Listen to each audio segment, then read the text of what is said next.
I'm a cowboy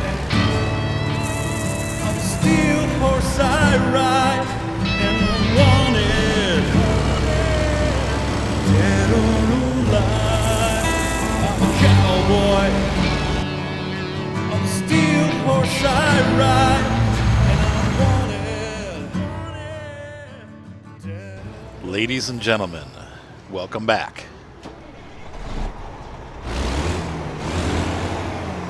to American Truck Simulator, now brought to you in stereo. Hi guys. All right, we're going to take this huge, average size tank of some kind of odd chemical. I don't even know what we're hauling here. We're pulling fertilizer. Oh, that's not too bad. Up to Eureka, California. And we're in Prim, Nevada, and we're going to take a little ride. All right, before we get started, Mater wants to say hi. Say hi, Mater. Hi, everyone. All right, now Evelyn wants to say hi. Hi. Violet. Hi. That's all my little ones who are home. Ryan could care less. All right, let's go. Your big brother's gone? Yeah, he's at Walking Rachel's. Where is he? At Walking Rachel's. Oh, Soupy, yeah, with Mommy. Eternally at Rocky and Rachel's. Never to come back again. Yeah, Marky. He's not home, so we can't play for him. And where's Marky? I don't know. Where's that kid? Who knows? All right, so Paul Shower asks, where did my kids get their nicknames?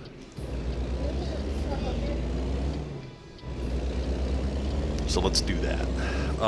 Mark, for whatever reason, we've always just called him Buddy ever since he was a little guy. Like, hey, little buddy. And so he just became Buddy and has stayed Buddy forever. Ryan became Roo.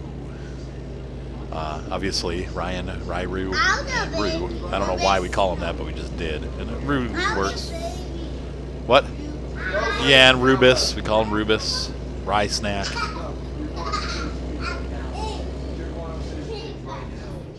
But Roo just ended up sticking. So, whoa, crazy head thing going on there. And then, so then Seth had a million nicknames. When he was really little, we called him Noonie.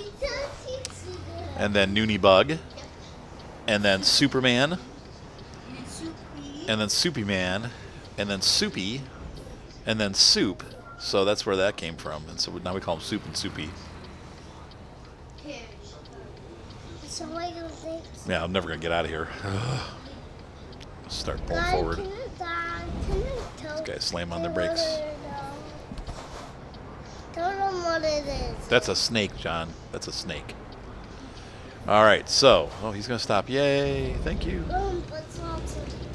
And then, let's see. So then we had Evelyn, and she had a cute little chubby chin when she was born. So I called her Chubby. And my mother-in-law was like, you cannot call her Chubby. And I said, please. And she said, no, you can't. So we shortened it down to Cha. That's what she got her nickname, C-H-U, Cha. Or actually, probably U-H. That's right. But we still call her Chubba, too. But she's not chubby anymore. But she just looks so cute with her little chubby chin, so we call her Chubba. That's how we, when I was little, like all babies.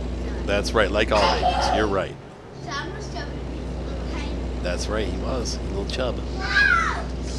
So she gets Cha and Chubba. And Evelyn from Hevelyn. Her real name's Evelyn.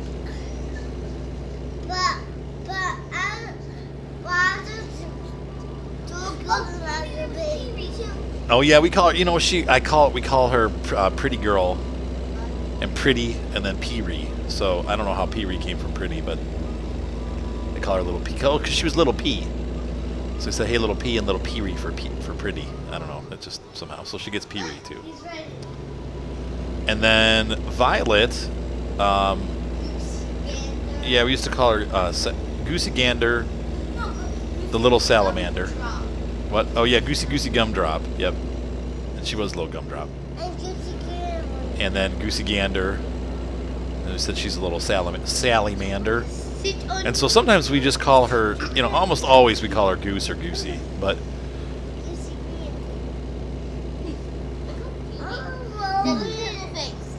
sometimes we call her, sorry, I'm yawning. I'm tired. It's been a really long day. I worked for like 14 hours on Saturday and then just had a lot of jobs come in. So we also called her Sally from that whole thing, Goosey Gander, Salamander. So we call her Sally. And she really, you know, it's kind of, actually we should have called her Sally in real life because it really matches her personality. And she's, she also recently has gained the nickname Hurricane Violet because Violet is my Messi. She just destroys our house on a frequent basis of everything. Yeah, all the time.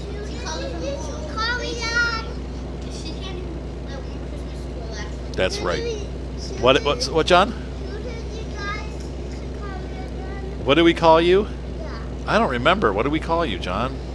Oh, no. We forgot John's nickname. Let's see if he knows it. What do we all call you, John? Come on. He's being silly now.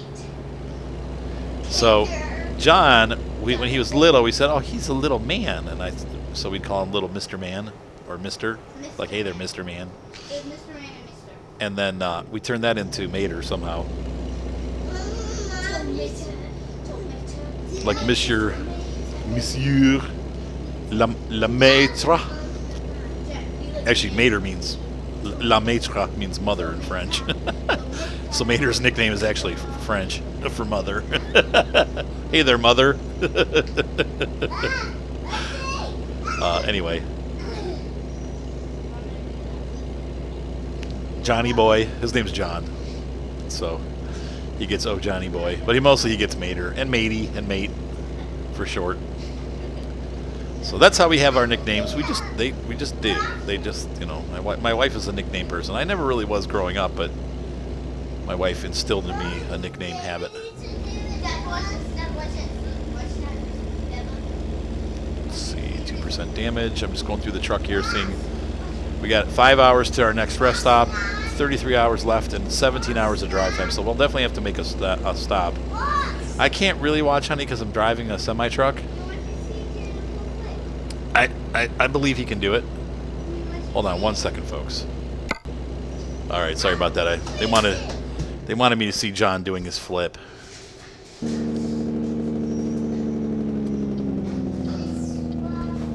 Slowing it down. Oh, I'm still probably going too fast here. Ooh, okay, there we go. Now in my I have a secondary profile that I play once in a while, so I can play when I'm not recording. And yes, Evelyn. What'd you say? Well, we combine Evelyn and Chubba, and we call you Chubbalin. That's right. Chubbalin. We have lots of, you know, they have a lot of nicknames, but really, Chuz the one that we use primarily for her. Violet's Goose. Ryan is Roo. Mark is Buddy and Roo. Soupy. And then, I don't remember what I was talking about, because now the kids have thrown off my concentration, as usual. So John did a really cool flip. And I just love this game. It's pretty relaxing. Sometimes it's a little frustrating, but for the most part, it's a relaxing game.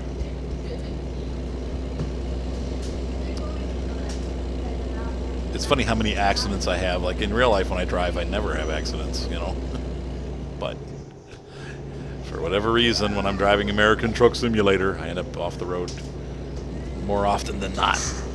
I'm gonna have some water here, keep myself awake. So work's been going real good. For some reason, and I'll have a break soon. But all these people that, you know, I work for a company called Premier Custom Builders, and I'm doing I do the photography for all the homes that they complete. Every house that they do is custom, so they want photos of everything because they always are coming up with new ideas, and they like to be able to show people what they're doing with their work. So they call me out, and whenever they finish a house, I have to go out there and shoot photographs of it. Well, they finished like 6 houses in the last 2 weeks, so I've been just going and going and going. They call me, and it's like, and it takes, most of the houses are about an hour away, and it takes me about 2 hours to photograph a house. So like today, they got one. They're like, we need you the first one before noon, because they're going to show up to move. They're moving in the house the same day I'm shooting. So I had to get in there and get back out. I got done just when the new owners arrived. But it's fun, but it kind of stinks when it's your Saturday. I was like looking forward to having the day off today. I was like, I'll get some editing done and just hang out. I definitely have some projects that are on that need to get done. I got a tile in my shower that's falling out, and I'm gonna have to take that out and blow it dry and then remortar it and put it back together before my wife comes home on Monday. And that's just not going to happen now, because I was planning on doing that today, and instead I ended up spending the day doing photography. So I've got a drawer that's broken. I have to take my dishwasher out and reseat it because it keeps sliding underneath the counter. So like it tips whenever the kids open the door, it tips forward and the water dumps out. So I'm going to have to I don't know how I'm going to fix that one. When they put the flooring in, they put it like in a little bit under the dishwasher, but not enough, and so it actually has like a slope to it now. So the legs from the dishwasher just want to slide down that slope, and so now it constantly slides.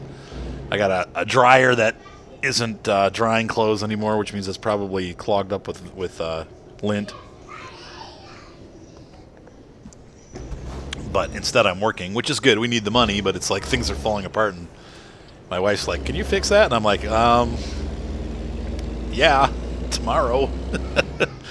And then tomorrow comes and somebody's like, "Hey, can you come photograph this house?" And I'm like, yeah. So tomorrow's Sunday. I should have time to work on some of that stuff tomorrow. That's my goal, is to get some of that done before tomorrow night. And then Monday, I don't have any shoot scheduled. Man, am I tired. So, we're coming in from the eastern side of Bakersfield now. Please don't swing that around like that. That's going to break something. Ev. I don't have any shoot scheduled for Monday, so I'm going to take Mark to his Air Force base for his last week there, and then I'm going to come home and hopefully get a lot of editing done, and maybe even have time to work on some of these projects that need to get finished. So, sorry. Hey guys, can you do that in the other room, please? It's a little too much noise action going on. So I'm going to buy a new drone. I kind of went over it in the farm sim, but this episode probably will get up before that happens. My Phantom it's a Phantom 2 Vision Plus. It's, I bought it pretty much, I want to say within a month of it. What? I'm trying to tell a story here, Evelyn. What? Can you what? You want some chicken? You want a second? No. So anyway, oops, hang on, there we go. I bought it right when it came out, and unfortunately with these drones, they don't last forever. I could continue flying it probably, but I had a battery failure, and I may have, the batteries last about a year or two, and they're not cheap. They're not super expensive anymore. They were $150 a pop, but now they've come down in price to about $75 a pop. So I realized that I'm going to have to upgrade the drone, because I'm afraid it's going to start. I've had some issues with it where I can't connect, or it disconnects in flight, and it doesn't disconnect from the remote portion, but it disconnects from the my iPad or my iPhone, and so it's like I lose control of the camera, and then I have to bring it back, and it's starting to just do weird things, and it's old. I mean, I've used the crap out of it. So, here comes the crying. Time to go to bed. So I've been looking at the Phantom 3 Advanced, and it's got a lot of cool new features. The camera's a little bit better than the one I'm using, but the drone itself has a lot of features that are really going to be game changers for my, you know, one of the cool things, and this is huge, is that you can control the camera from the remote rather than having to do it from the phone. So you no longer have to take your hands off the sticks to do the photos. Hey guys, get upstairs now or it's going to be spank time. I'm going to pull off here and go to sleep. My guy is starting to flag here. The kids need to go upstairs and clean. And instead of going up, Ryan's like, get up here, and they just came and hit on the couch. And I'm like, no. Spanky spanks. So anyway, the Phantom 3 Advanced has this new light bridge technology that allows you to control all the settings from the controller, and it also gives you high-def video to the iPad or whatever device you're using to monitor with. And that's pretty dang cool because that makes a big difference in how you set up your shots. If you can't really see the shot well, it's harder to set it up. So I'm looking forward to being able to have those features on my drone. And so it's pretty cool. Anyway, I'm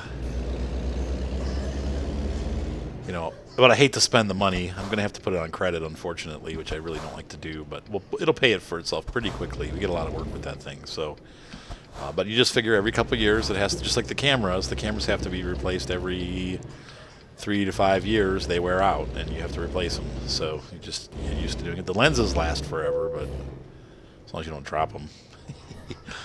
All right, let's turn this truck down. And let's have a little. Let's hop in the back and sack. Shh. Ah. Monica's starting to make some money. I'm impressed. Other dude, I'm not sure. We can even look at that. We can take a look and see how these people are doing that we've hired. He wasn't as good of a driver to begin with, but we need to take a look at their training too. So let's have a look at our company manager and take a look at our drivers. So we have Martin M. Oh, he's fully certified, so we're going to put him on high-value cargo now. He's going to start learning. So he is making, Martin, where's his average? He's making $1,900 per day average, and that's not very good. His profit is $4.33 a mile. It's still a profit, though. Monica is making us $2,500 per day, so she's doing a little bit better than what's his face, but she's still training in long distance. We haven't had her as long, and she's still busy striking a pose. So, yeah, it's pretty impressive that she's actually that far ahead of Martin because she's she's got a lot less experience than him, but she's making a lot more money than he is. It just shows you that the driver quality is important, and it's really worth driving around and trying to find those, not the garages, but the places where they are. Ding! The recruitment agency, that's the word I'm looking for. So now we need to squeeze through this hotel parking lot here and get back on the road. This looks like the hotel I stayed at in Florida. That place was such a dive. Oh my gosh. I knew I was in trouble when a couple pulled in like like one of those, like an 80s conversion van, and they were all covered in tattoos and had missing teeth. I'm like, I think this is going to be one of those hotels where people get murdered.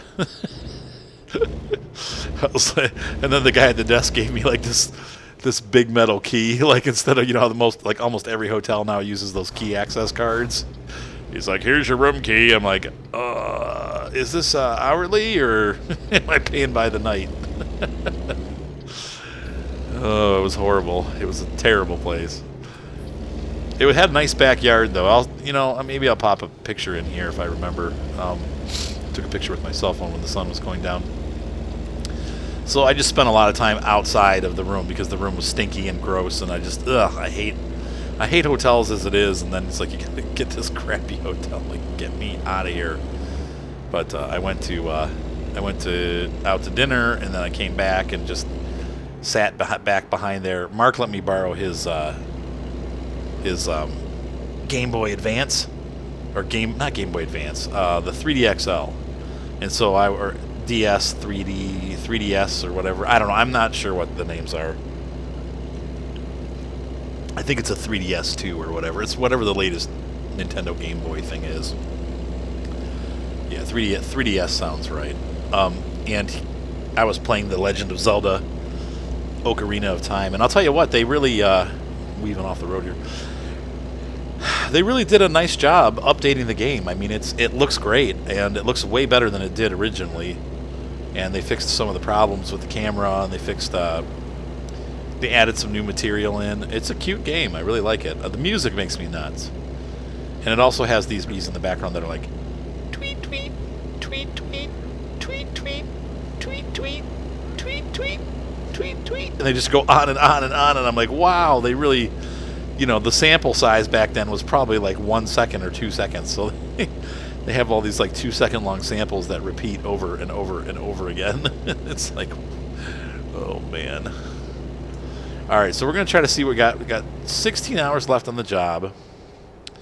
It's 1 o'clock in the afternoon, and we're going to be there in 11 hours. My goodness, we're just going to make it under the gun as far as our sleep goes. Now we couldn't stop really and sleep again. We're not going to have enough time, so we're going to have to just go all the way through. Eureka, we might end up there being pretty sleepy, because Eureka is a very curvy back road, and unfortunately we're going to get there about 1 o'clock in the morning, so we're not going to really see much. But when we go back out again on the next day, we'll be able to see some cool stuff. Because obviously we'll have to take a job in Eureka, if not just to get out of there, because it really only goes one way. It's either in or out. But we'll have a nighttime arrival, and for the next episode we will have a morning exit from Eureka. I think I've got California Dreaming completed now. I think I have every city found actually now. Pretty cool. So anyway, what we're doing right now is we're saving up, and we're going to pay off this truck with all its upgrades, and then we're gonna, pay, obviously get the loans down to nothing. I've got $31,000. I'm slowly making money, but it's going up.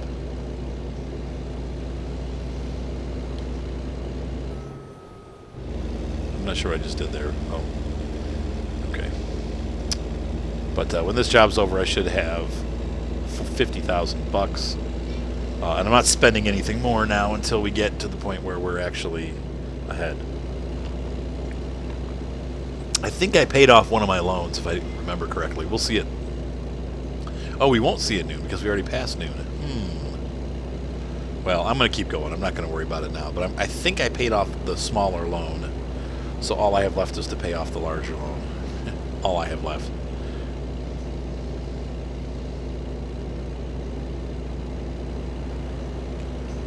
But it'll be nice. The faster you can pay it off, obviously, the less interest you pay. The less interest. I'm less than interested. Okay, I see brake lights ahead. Not sure why. Oh, because the speed limit's 40. Okay, so that means we must be coming into the Sacramento area? Is that correct? Speed limit's dropping to 35. City limit. Stockton. Okay.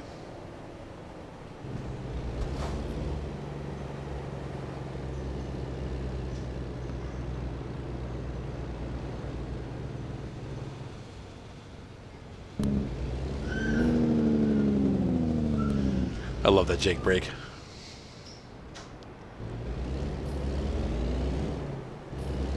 So the next truck that we're going to buy is the Kenworth T680. I know I keep saying that, but I just want you guys to know we're not going to be in this truck forever.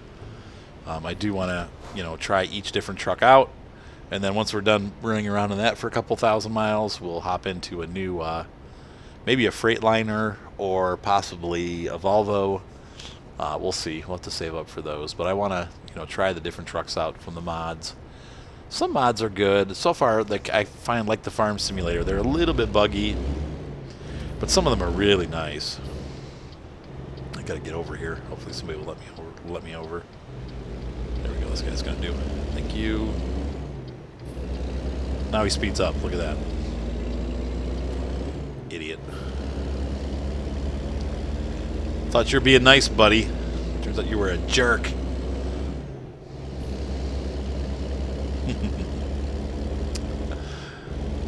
Oh. So I did...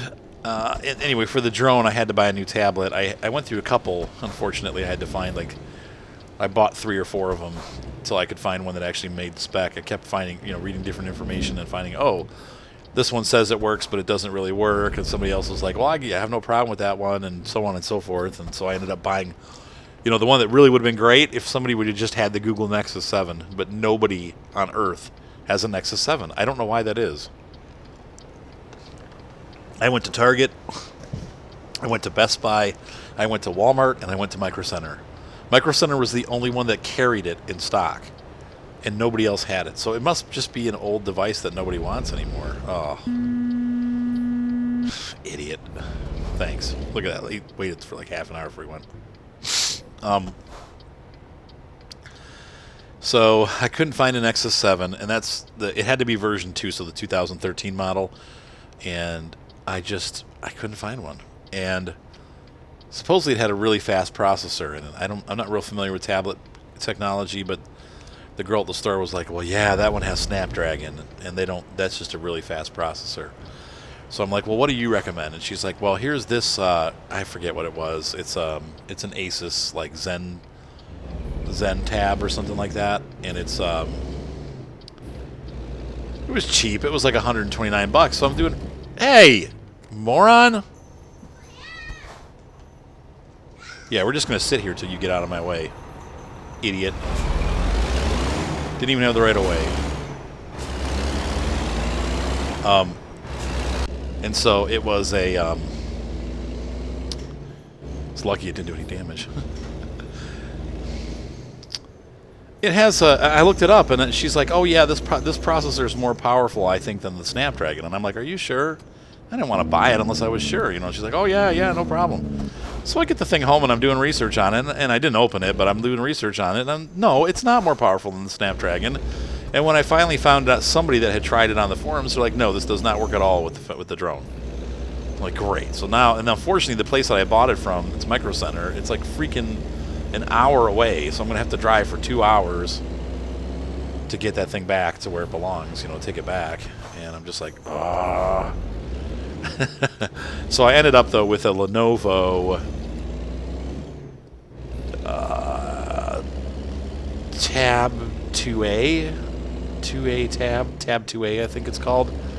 And it's unfortunately, it's a 10-inch. I wanted a 7-inch or 8-inch because the 10-inch is going to be just huge on the drone controller. Like, you attach it to the controller. But, a 7-inch is a little better suited for that, or maybe even an 8-inch, but nobody had those in stock. So I'm like, well, this is what I can find. It'll fit. Like, somebody online was like, yeah, I've got the Lenovo 10, it's a Lenovo Tab 2A 10-inch. And they're like, yeah, I've got a Tab 2A 10-inch, and it fits. It just fits on the drone, but it fits. And I'm like, I was like, okay, that's cool. So it does fit. It's going to work, and that one has a more powerful processor. That one actually outclasses the Snapdragon by a hair as far as processor. Same memory, but more bandwidth on the processor. So that was pretty cool. And it was cheap. I think it was like, for a 10-inch tablet, I think it was like $179. I'm like, man, for $179, But that's, that's the frustrating thing with these drones. Whenever you buy a new one, you got to buy a new tab to go with it, because the drone always demands the latest tab technology. Though I guess, the Nexus Tab 2 or whatever is old at this point. So, but it was fast. Every single one that they put on the list of ones that you need to have for it were like $400 tabs. I'm just like, oh. So this is the only one that I found so far online that's under $200 that actually works with the drone. So we'll see how it does. I'm going to order the drone later tonight or tomorrow, and it'll be in sometime at the end of the week when I get back from Colorado, hopefully. So, yeah. I'm excited though. The new drone has a lot of new features, like I said. And it also does some cool tricks, like you can program it to fly orbital, so you set it, you know, looking at an object, and you press something on the screen and it'll orbit around it automatically, because that's a very hard maneuver to do. Makes for good film. Can't get over, buddy. Okay, good. He's gonna. Hopefully, he'll just keep going. Do it. Yeah.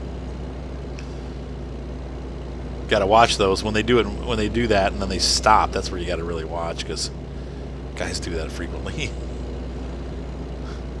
In the game, not in real life. In real life, they just fly past you. But in the game, they get up there and then they're like, and cut in front of you, and you're like, right into the back of them. Oh my. And everybody's putting their brakes on again. I don't know why they're stopping, but okay. Yep. Oh, it's 35, that's why. Well, that's why they're stopping. Got an intersection here. Now, in real life, this freeway does not at all. Freeways don't intersect.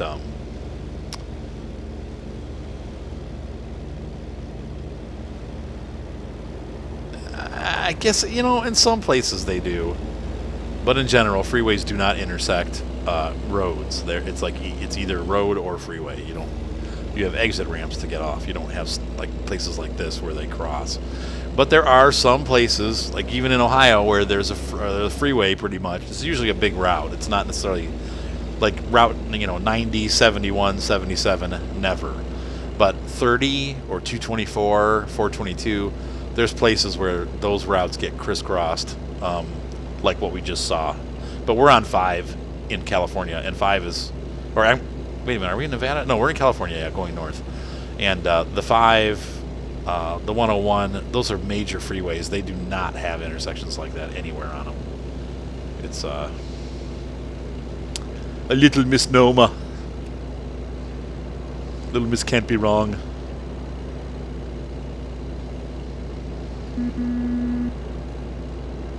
There's the man watching the streets, making sure everybody stays in line. Got storms building up ahead. I wonder if we're going to have some rain tonight. I don't remember there being red in the morning because I was asleep. I don't remember the morning at all. Yeah, it looks like it's getting ugly now. Not that ugly. Oops. I'm out of things to talk about.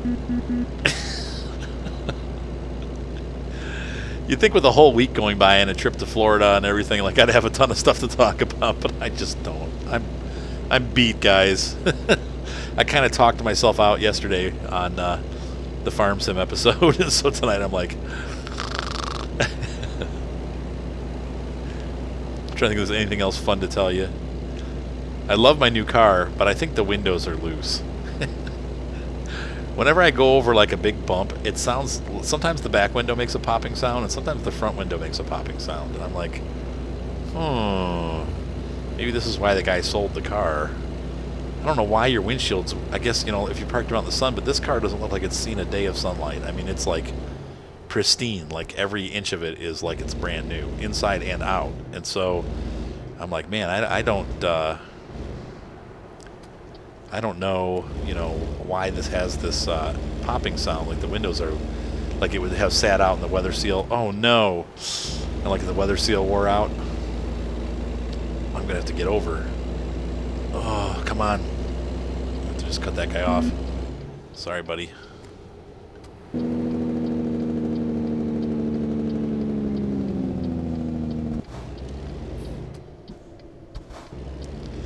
So anyway, when it's usually only on like really bumpy roads. Like I drove all day today and it didn't make the sound once. But when I had to go to the ghetto, East Cleveland, the other day, and it was like pop, pop, pop, pop, pop, pop. I'm like, what is that noise? It was so that the roads, East Cleveland's roads are so bad. It's like they don't even bother Like, oh, there's a pothole. All right, just throw some gravel in there and move on. You know, it's like just freaking. It's a car killer. I hate going down there. The lady that calls me down, her name's Pat Jackson, and she's like, "Hey, Arthur, this is Pat." She's smoked her whole life. She's like, "Hey, I need you to come down and take a look. My computers, they just ain't working. I need you to come down and take a look at these computers. I don't know what happened." And I'm like, "Oh no." It's an apartment complex, and it's like right in the middle of the ghetto, and it's all dilapidated, it's just like falling apart. And they have the issue is that they have their DSL set up, and we did this years ago, and I told them not to do it, but the guy that installed their network system was a contractor that we hired, our company hired. I didn't hire him, somebody else did.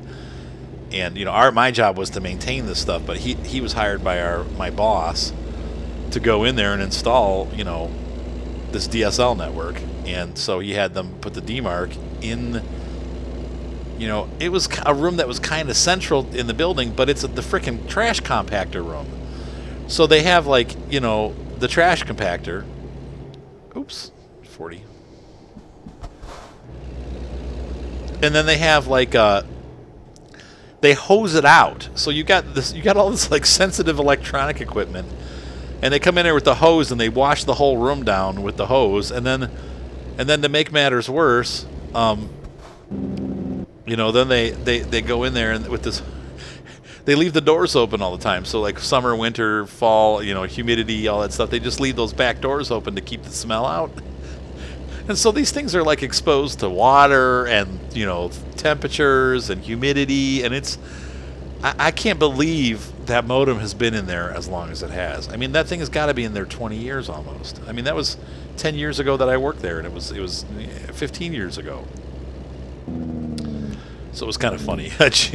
So once a year something goes majorly wrong. Now this time I wasn't able to fix it. I still billed them for it though, but she's like, "Arthur," and I'm like, "Oh no." "Hey, Pat." And I love her. She's so much fun. I mean, she's hilarious, obviously. We're on the way to Eureka here. I guess we're going to have some sunlight. I think we're way ahead of schedule. For us to be on this final road already? Yeah, we're 3 hours away, so it's only 8 o'clock, so we'll get there at around 11. So we're going to have sunlight through most of this ride, hopefully. Maybe not, but some of it anyway.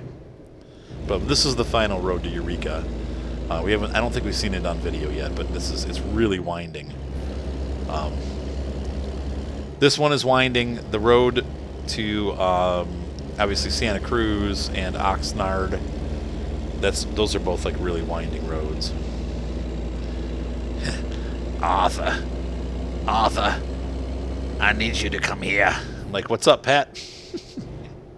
She's like, "My computer, I can't get on it. It's been 3 days since we've been on the internet, and I need you to come down here today if you could." Like, "All right, Pat, I'll be up there. I can squeeze you in." "God bless you, Arthur." Oh, she cracks me up. That's actually the company that I do a lot of that's the same company that I was doing photos in Florida for. They have apartments all over the country. And they're all different. They're all they all have Section 8 housing, and they all have, HUD, they're HUD, approved and all that stuff. But these lakes are pretty. I like this area. And I think I've mentioned this before, but Eureka is where Taylor Guitars are located. So, one of the two biggies, I'd say yeah, we'll get it done.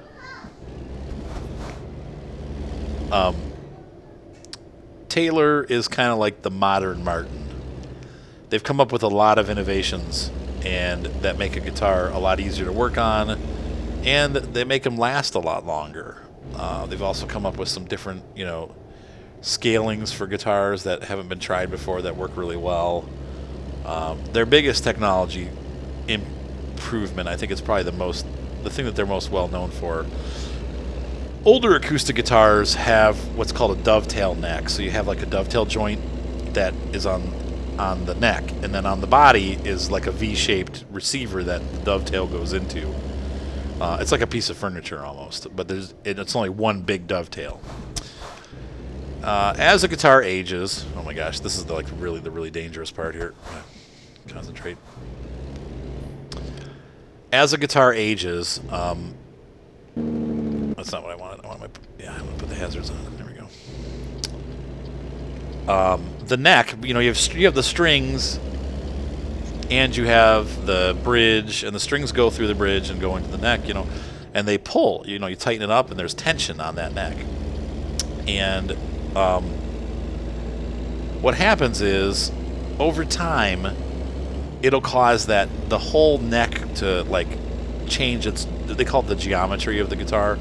The neck will, eventually end up, pulling up and forward, and it has to be basically they have to do what they call a neck reset, and they basically melt the finish around the neck, and they break the glue, and they basically break the neck off of the guitar. Now it's designed to do that, so it's not. It's not super bad to do it, but it's, you run the risk of breaking some stuff on the guitar. They have to use a whole bunch of heat to get the glue to melt, and they have to make sure that the finish doesn't crack, like they have to razor blade it and stuff, and it's really hard on a guitar. It's definitely going to change the way the guitar sounds. And, with an acoustic guitar, you don't want that to happen. You want, it to sound good and stay sounding good, and you really try to keep it the same as long as you can, but guitars need neck resets after 30, 40 years. They just have to have it done. Sometimes, I think they said 15 years is usually when you're supposed to expect it. But sometimes you can get, longer out of it. So, anyway. Put those hazards back on. But Taylor innovated a new design where the neck reset can be staved off not staved off, but they have this bolt-on neck system, but it still makes full wood contact with the guitar. See, with a regular bolt-on neck, and the reason why a lot of guys wouldn't use that on an acoustic is because it changes the sound, and it makes it so that the woods don't necessarily touch. Then you want the neck wood to be in full contact with the body wood, because all that vibration going through the guitar is what makes it sound good. Anytime that you are baffling vibrations from any part of the guitar, you're changing the sound and usually diminishing it. So you want that stuff to all be touching as much as possible. And you want the one wood to make love with the other wood. But seriously, you want full contact. So most systems bolt-ons won't allow that, but for whatever reason, Taylor has a 2-screw system where you can just easily unscrew the neck without breaking any finish, without breaking any glue, and you can just pop the neck off and put the shims in as necessary to get the geometry corrected, and then pop it back on. It turns like a 7-hour operation. And he's starting to get tired. We're almost here, so that's good news. It turns like a 7-hour job into like a 15-minute neck reset. And so that has not only made it nicer for the guitar owner, because your guitar is not going to sound different when you get it back, or much anyway, but it also makes it nicer for the owner also, because it's not going to hurt your wallet as much. A neck reset costs $700-800 to have done, but a Taylor neck reset costs like $200 to $300, so it's much less expensive to have the Taylor one. So anyway, Taylor's a really cool guitar company, and I'm a huge Martin fan. I like traditional acoustic guitars. I don't like electronics. I don't like cutaways. I don't like frou-frou guitars. Give me a guitar that sounds good. In fact, the acoustic guitar that you hear at the beginning of this video it's got no electronics. It's got no cutaway. It barely has any appointments at all. It is just all guitar. And that's what I want. And that in that cowboy song, that's Dead or Alive. But that's my Taylor. Now, in general, I like the Martins because they tend to be more traditional and just straight up acoustics. But the one that I found, ironically, was a Taylor. And I was just goofing around with it one day. I was at the store, and I'm like, man, this guitar, this guitar just sounds amazing. I got to get this guitar. Like, I was looking for Martins at the time, and I was just kind of holding off because I didn't have a lot of money. But I played that guitar, and I was like, oh, I got to have this. But anyway, I'm a Martin guy, but Taylor won me over with that guitar. And, You know, just like anything, I've played like $4,000 Martin guitars that sound like crap. I mean, vintage Martins from like 1965 with rosewood back and sides, like Brazilian rosewood back and sides. Sitka, or not Sitka, what's the spruce top? The original ones. Oh my gosh, I'm not going to remember this. Adirondack.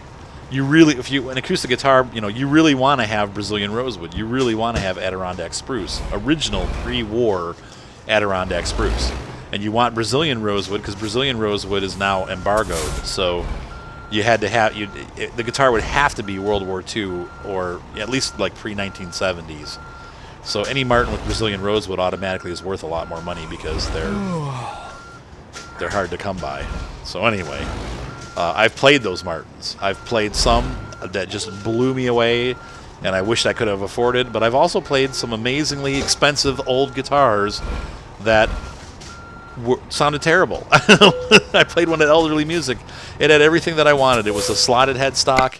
It was a 12-fret design, so bigger guitar body. It had butterbean tuners. The thing was made in like 1971 or 1968, something like that, and it had all the right woods. And it sounded terrible. It was one of the worst sounding acoustic guitars I've ever played. I was like so disappointed. But then I picked up, another guitar, same era or whatever, and it was amazing sounding. So it's luck of the draw. And it's the same thing with the Taylors. Some Taylors sound amazing, some sound terrible. Some Martins sound amazing, some sound terrible. Just a matter of what you run into. So there's $18,000, 863 experience. We had a perfect run, except for that. Well, we did have a little crash there, didn't we? But Hi, Lottie. hi, Mater. Are you getting ready for bed? Oh, that's good. Cough right on my face. That'll be good. So, yeah, I forgot to take a screenshot. I'm an idiot. Crap. Hold on. Let's do this. No, I don't want to go to Screenshot Manager. We use those. You guys have seen those already because we've used them. I want to go to Photo Studio, Photo Mode. Let's get this done before we leave our cargo. We want the cargo for the night, so this is what I do every time. It takes some time. Sometimes I just press F12 and get the F12 picture, but since we're already there, we're going to have to... This is going to be called Night Flame. Night Flame. Yeah, sweet. Sweet truck action. Yeah. Awesome. Okay, so anyway. All right, guys. Thank you for talking guitars. Sorry it got a little boring in the middle there, but once again, it's been a week. Thumbs up always help. Be sure to subscribe. Definitely episode 23 will be coming soon here. We'll be riding out of Eureka, hopefully during the daytime so you can see that. But we got to see most of the trail with some light. But yeah, it's a pretty treacherous road. It's not an easy road to navigate, especially with the longer trailers. This trailer was nice and short, so it wasn't too bad. But we're up to $50,000. Let's take a real quick look at the bank. I know I already said my goodbyes, but yeah, I did pay the one loan off. We only have $114,000 left to pay on this loan, so we will pay this off as soon as possible. Once I have maybe $130,000 saved up, if I haven't paid it off by then, we'll just pay it off and we'll start with like $5,000 and no loans. And at that point, we'll take more loans out. Why? Well, we're going to buy another garage and kind of expand out. So we'll see how we do it. I'll figure that out in a little bit. But anyway, I will see you on the roads. Have a great night, guys. Bye.